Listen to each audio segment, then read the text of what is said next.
Have been crowded under a bridge in Del Rio, Texas. U.S. Border Patrol has said the bridge is a temporary staging area for processing over 9,000 people.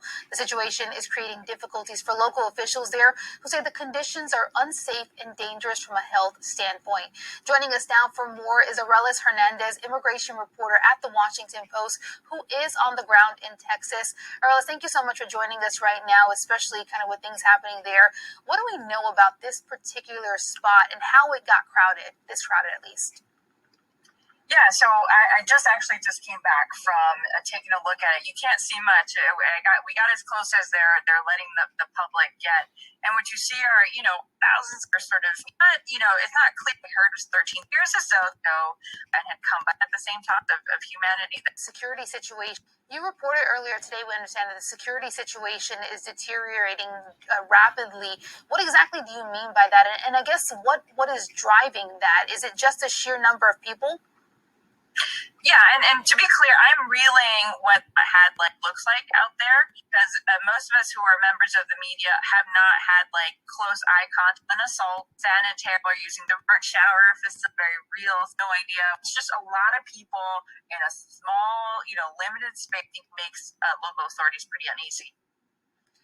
What about the people who live in Del Rio? We had one of our correspondents talking earlier. It's a relatively small town. She was down there reporting on the border not too long ago. How have they reacted so far to this situation? And I'll just kind of follow up here really quickly in terms of, is there a concern that this kind of event drives the sentiment that we have seen, unfortunately, over the last couple of years, this anti-migrant sentiment? Yeah, so, I would not want to speak for the entire as a town of Del Rio and the local, So the fear is real among some members of the community, but there's also a large group of people here in Del Rio who volunteer, who have been bringing, goods and services. But it's definitely, this is 2020, so there is definitely. And to your point, there are obviously diverse opinions there, but that being some of the ones you've come across. I want to get your take on something we talked about a little bit earlier in our show. Apple CEO Tim Cook told employees today that he would be meeting with the DHS secretary to discuss the situation with immigration. I want to get your thoughts here on, do companies have a role to play, and I guess, is there any use to a meeting like the one that Tim Cook is suggesting today? So, I'm not sure that this is a logistical challenge for the federal government. You 13,000, almost 14,000 people in one space trying to figure out how to process these people quickly into the immigration system.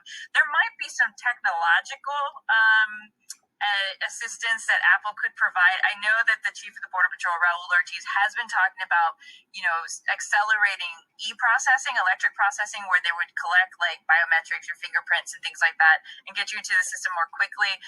But it's not clear to me that any of that has rolled out, and that might be a space for someone like, Tim Cook of Apple to be of assistance. But, otherwise, it's the all the kinds of humanitarian needs that you can imagine, from transportation to sanitation to sustenance, food and water.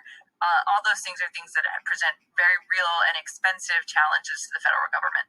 You brought up a really interesting point there with the technological side that could potentially be helpful here. Let's see if we get